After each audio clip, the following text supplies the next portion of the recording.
Shalom saudara-saudara yang dikasihi Tuhan Yesus Kristus, selamat datang kembali di channel Alkitab Menjawab. Pada kesempatan kali ini saya akan menjawab pertanyaan dari Eko Sulis. Demikian pertanyaannya. Shalom Pak Pendeta, bagaimana jika seseorang Kristiani yang meninggal di lingkungan agama lain dan dimakamkan menurut agama mereka? Apakah Tuhan Yesus masih menerima di kerajaan sorga? Terima kasih Pak Pendeta. Untuk saudara Eko Sulis dan semua saudara-saudara pendengar yang punya pertanyaan seperti ini, jawaban untuk pertanyaan ini adalah tidak ada dampak cara pemakaman terhadap keadaan kehidupan setelah kematian.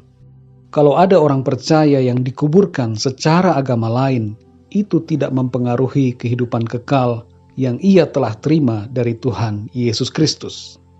Bahkan sekalipun tidak ada upacara penguburan yang wajar untuknya. Seperti saat wabah atau pandemi sekarang ini, banyak orang yang dikuburkan begitu saja tanpa ada ibadah pemakaman, ataupun tidak dikuburkan sebagaimana yang biasa cara orang menguburkan. Bahkan misalnya dibuang ke laut, dicampakkan ke jurang, dan sebagainya. Itu tidak mempengaruhi keadaan kehidupan setelah kematian. Cara pemakaman tidak mempengaruhi janji kehidupan kekal yang telah diterima dari Tuhan Yesus Kristus. Setiap orang yang percaya kepada Tuhan Yesus Kristus, pada saat mati, dijamin akan masuk ke dalam sorga.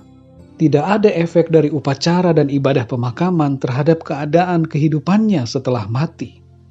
Sebaliknya, saudara, bagi orang yang tidak percaya kepada Tuhan Yesus Kristus, lalu mati, maka meskipun ada upacara pemakaman, doa-doa dinaikkan untuknya, ibadah dan berbagai ritual diadakan untuknya, itu tidak akan berguna dan tidak akan mengubah keadaannya di dalam alam maut.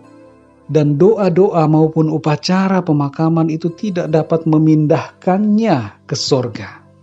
Dalam Yohanes 3 ayat 16, firman Tuhan berkata bahwa setiap orang yang percaya kepada Tuhan Yesus Kristus tidak akan binasa, melainkan beroleh hidup yang kekal. Kita mendapatkan hidup kekal bukan karena upacara pemakamannya, saudara, tapi karena iman kita kepada Tuhan Yesus Kristus. Jadi demikianlah saudara jawaban untuk pertanyaan ini. Pada kesempatan ini hanya satu pertanyaan ini yang saya jawab, dan kita akan bertemu lagi dalam kesempatan Alkitab Menjawab yang berikutnya. Tuhan Yesus memberkati saudara semua. Haleluya.